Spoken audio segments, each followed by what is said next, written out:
अब हम फ्रेंड्स उत्तम पुरुष के बारे में जानेंगे। ठीक है, उत्तम पुरुष में हम लिखेंगे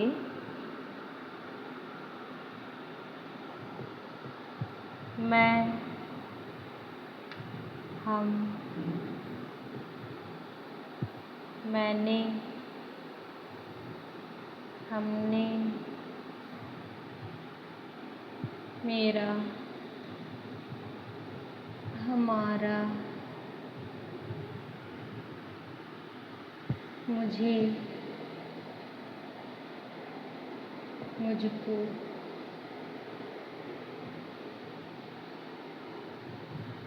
ये उत्तम पुरुष है।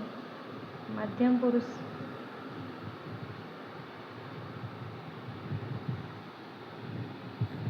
तू, तुम, तुझे, तूने, तुमको, तुमसे, आपने, आपको, ये हो गए मध्यम पुरुष। अब अन्य पुरुष।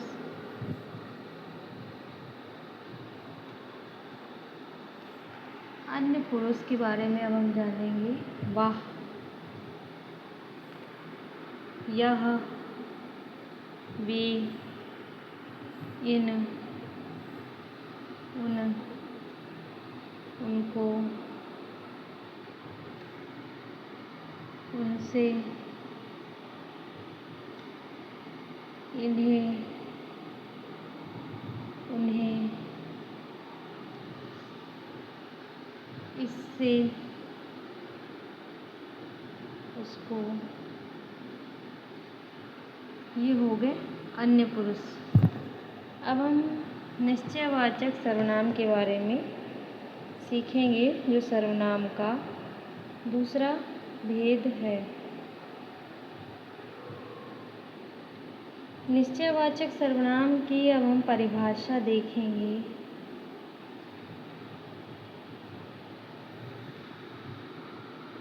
निकट या दूर, व्यक्तियों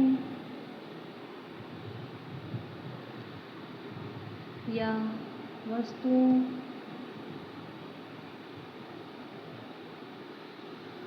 का निश्चय वाचक, निश्चयवाचक संकेत, निश्चयवाचक संकेत जिन शब्दों से व्यक्त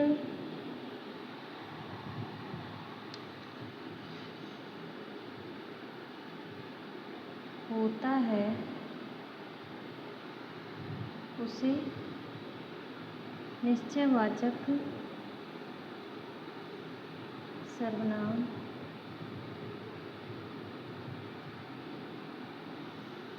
कहते हैं। निश्चयवाचक सर्वनाम कहते हैं जैसे यह, वह, ये, वे। जैसे कि यह मेरी पुस्तक है,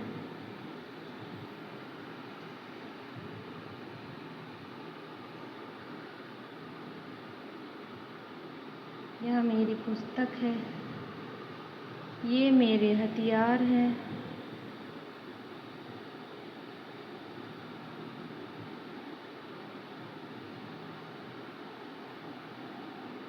तो ये उसके एग्जाम्पल हो गए। ठीक है,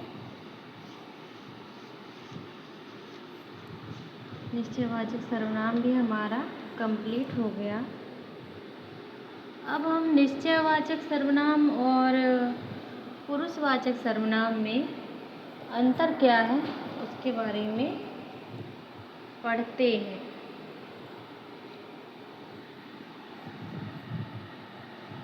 पुरुषवाचक सर्वनाम के उदाहरण: यह पढ़ता है, वह बहुत खेलता है, ये हमेशा पढ़ते रहते हैं, वे मुझे बुला रहे हैं। ये सब पुरुषवाचक सर्वनाम के उदाहरण हैं। और निश्चयवाचक सर्वनाम के उदाहरण हैं कि यह मेरी बेटी है, वह माधुरी की पुस्तक है, ये हमारे टीम के सदस्य हैं, वे हमारे कॉलेज की छात्राएं हैं। इस प्रकार स्पष्ट है कि पुरुषवाचक सर्वनाम यह, वह, ये, वे किसी व्यक्ति के नाम के बदले प्रयुक्त होते हैं, जबकि निश्चयवाचक सर्वनाम यह, वह, ये, वे किसी व्यक्ति या वस्तु की ओर संकेत करते हैं। इसीलिए निश्चयवाचक सर्वनाम को संकेतवाचक सर्वनाम भी कहते हैं। अब हम इसके बारे में लिखते हैं कि पुरुषवाचक सर्वनाम के उदाहरण क्या हैं और निश्चयवाचक सर्वनाम के उदाहरण क्या हैं। वैसे तो मैंने बता ही दिया है, तो चलो हम आगे बढ़ते हैं तीसरे सर्वनाम पर, अनिश्चयवाचक सर्वनाम।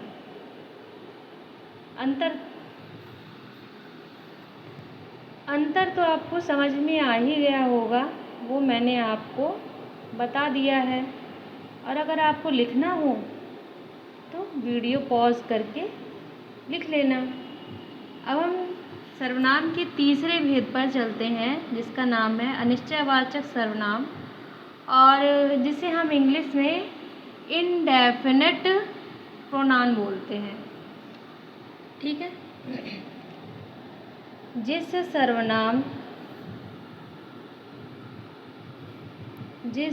सर्वनामों से किसी वस्तु का बोध नहीं होता उन्हें अनिश्चयवाचक सर्वनाम कहते हैं।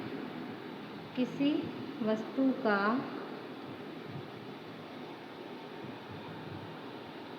बोध नहीं होता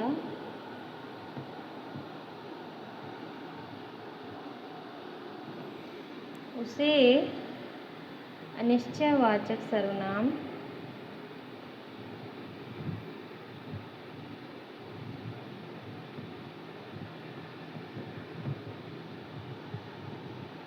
कहते हैं। ठीक है। अब अनिश्चयवाचक सर्वनाम के उदाहरण देखते हैं, जैसे कोई, कुछ। जैसे कोई आ गया, मतलब कि अनिश्चयवाचक में कोई भी वस्तु का बोध नहीं होता और वो निश्चित नहीं होती कि कोई आ गया तो क्या करोगे, मतलब कि निश्चित नहीं है कि हम क्या करेंगे। कोई आ गया तो क्या करोगे। उसने कुछ नहीं लिया।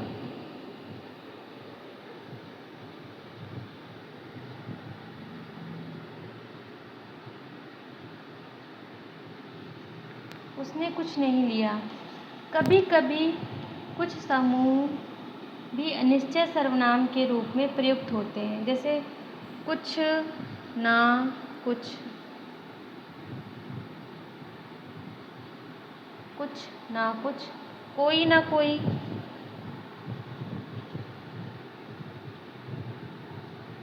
जैसे हम कभी कभी कहते हैं ना कोई आ ही जाता है, कुछ ना कुछ हो ही जाता है, सब कुछ।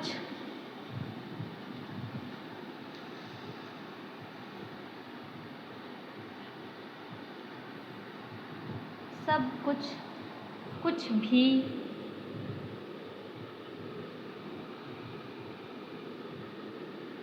कुछ भी, कुछ कुछ,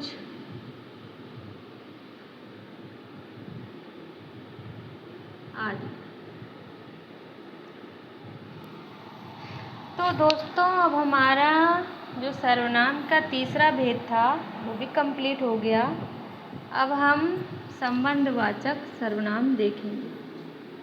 संबंधवाचक सर्वनाम उसे कहते हैं मतलब कि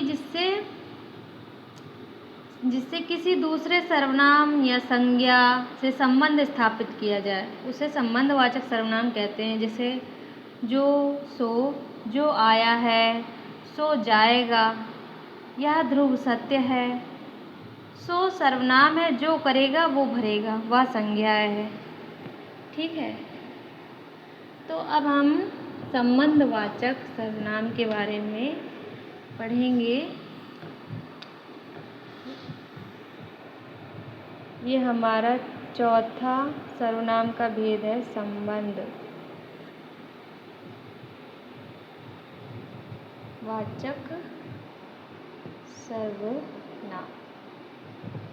अब हम इसकी परिभाषा देखेंगे। जिस सर्वनाम से किसी दूसरे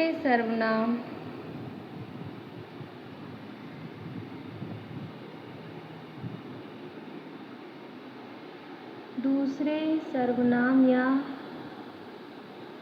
संज्ञा से संबंध स्थापित किया जाए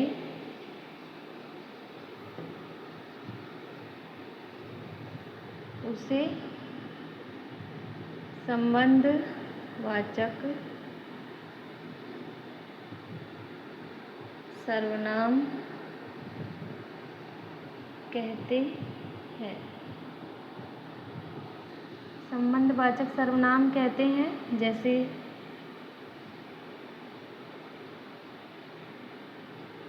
जो, सो। जो, सो जैसे कि सो, जो आया है, सो जाएगा।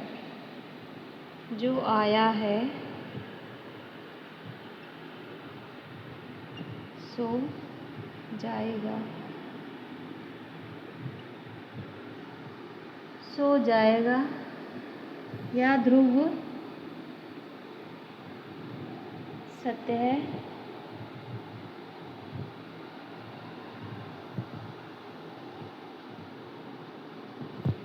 सत्य है।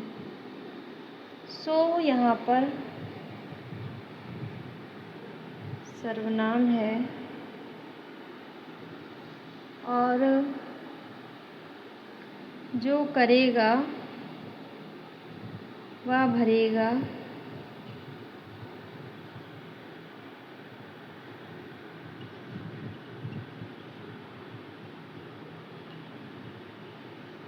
भरेगा यहाँ पर वह संज्ञा है। संज्ञा है।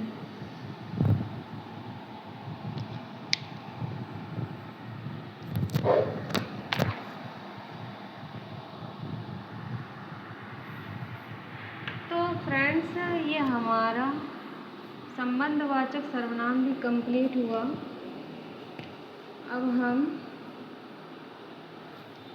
प्रश्नवाचक सर्वनाम के बारे में सीखेंगे।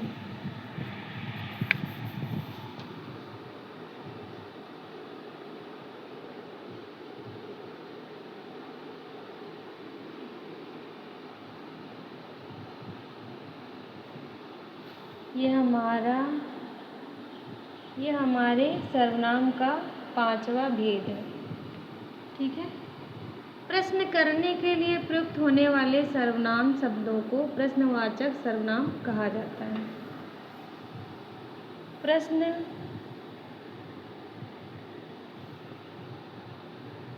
करने के लिए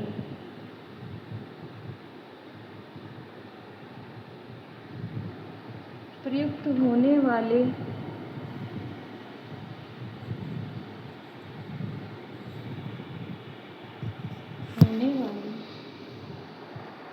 शब्दों को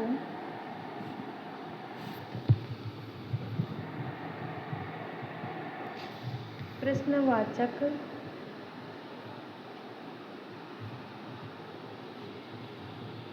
सर्वनाम कहते हैं। प्रश्नवाचक सर्वनाम कहते हैं जैसे कौन, क्या, कौन आया था, ये एग्जाम्पल है। कौन आया था, वह क्या कह रहा था।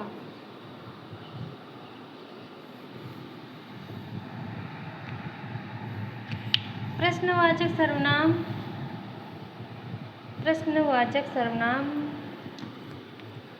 प्रश्न करने के लिए उपयोग में लाया जाता है। जैसा कि हमने देखा, अब हमारे सर्वनाम का छठवां भेद है निजवाचक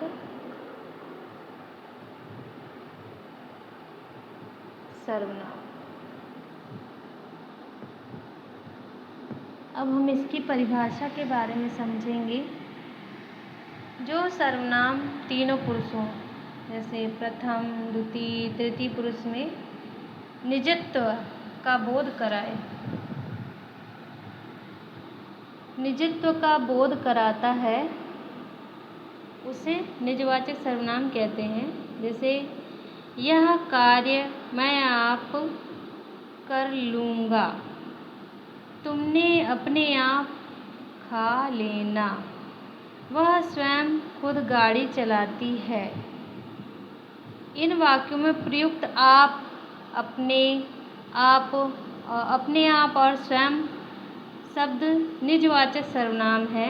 इस प्रकार स्पष्ट है कि आप, अपने आप, स्वतः, स्वयं, खुद, ये सारे शब्द निजवाचक सर्वनाम के लिए प्रयुक्त होते हैं।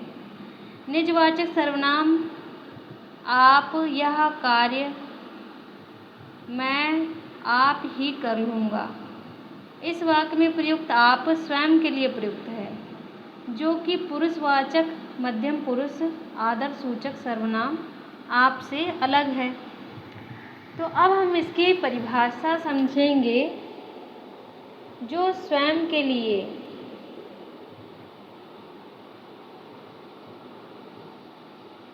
शब्द प्रयोग किए जाते हैं,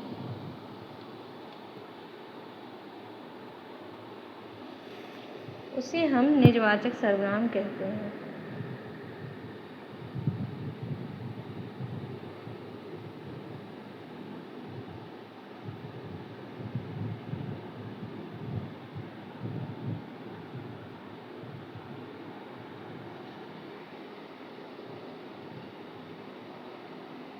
जैसे मैं, अपने आप,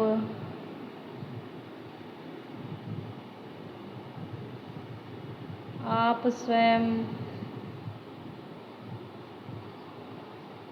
कार्य कर लूँगा,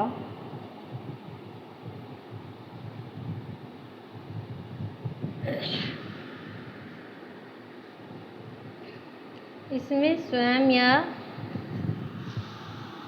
खुद के लिए जो सर्वनाम उपयोग किए जाते हैं, उसे हम निजवाचक सर्वनाम कहते हैं। जैसे कि मैंने आपको अभी बताया। तो ये हमारे सर्वनाम के 6 भेद कंप्लीट हो गए। अब फ्रेंड्स, सर्वनाम के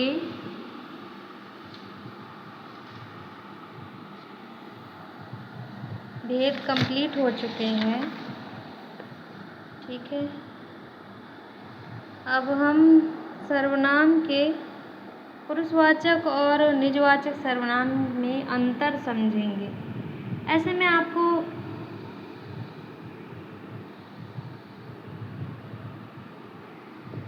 पुरुषवाचक और निजवाचक सर्वनाम में अंतर क्या है वो मैं आपको बता देती हूँ। ऐसे सुन लीजिए उदाहरण से, ठीक है। उदाहरण के रूप में सुन लीजिए। अब इसमें क्या लिखा हूँ मैं आपको, सारी चीज़ें तो मैंने आपको लिखा दी हैं और जो उदाहरण है वो सुन लीजिए। और अगर आपको लिखना हो तो आप स्वयं लिख लीजिएगा वीडियो को पॉज करके। आप आजकल, पुरुषवाचक सर्वनाम के उदाहरण है ये। आप आजकल क्या पढ़ रहे हैं?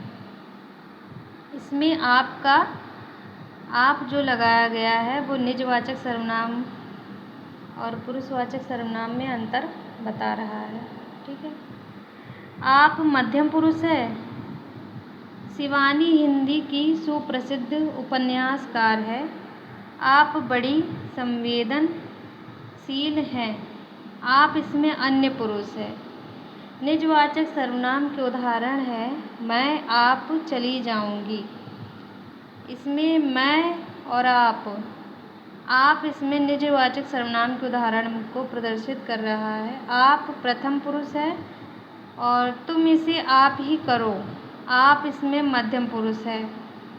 तुम इसे आप ही करो इस वाक्य में आप मध्यम पुरुष है। वह आप ही पढ़ लेगा। अब इस वाक्य में आप अन्य पुरुष है।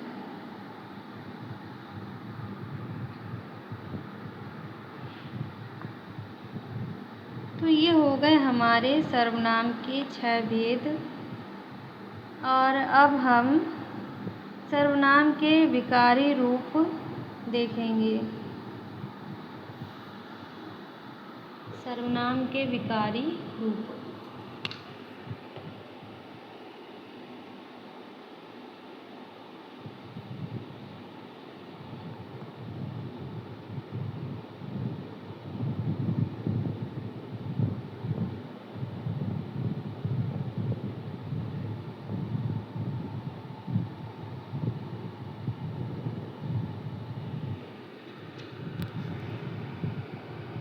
विभिन्न कारकों में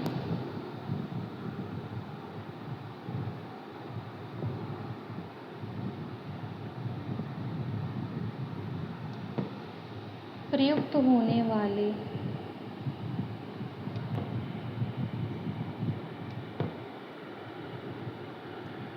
प्रयुक्त होने पर सर्वनाम शब्दों के रूप में परिवर्तित हो जाते हैं।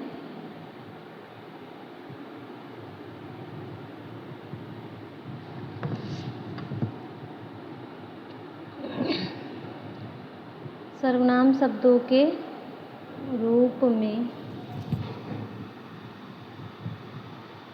परिवर्तित हो जाते हैं।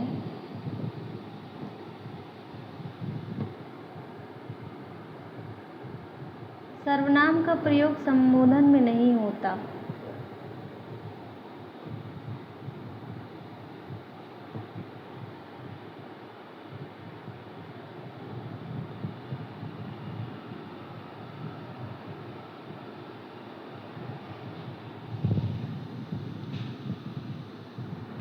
सर्वनाम का प्रयोग संबोधन में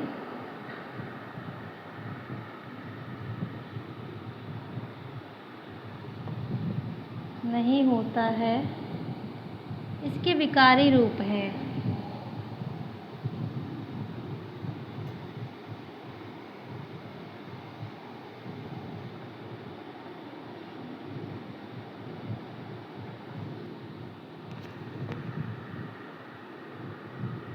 मैंने, मुझको,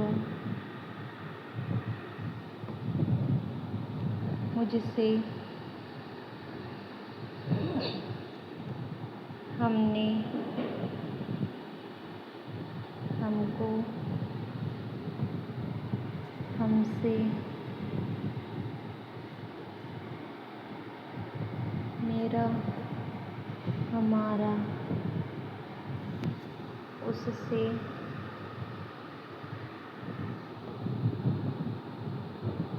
उससे, उसको,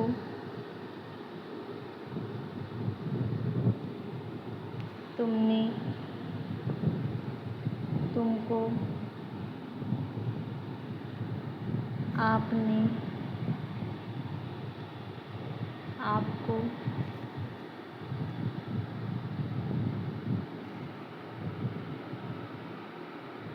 तुझे,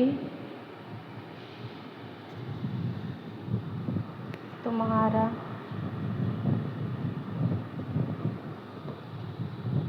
तुमसे, इसने, इसको, किसको आदि। ये हमारे कुछ सर्वनाम के विकारी रूप हैं। ठीक है, तो फ्रेंड्स अभी हमारा वीडियो कंप्लीट हो चुका है। आशा है कि मैंने जो पढ़ाया आपको समझ में आया होगा। प्लीज़ मेरे वीडियो को देखिए, सीखिए और समझिए। मेरे वीडियो को प्लीज़ लाइक करिएगा, सब्सक्राइब करिएगा। वीडियो कैसा लगा कमेंट बॉक्स में बताइएगा।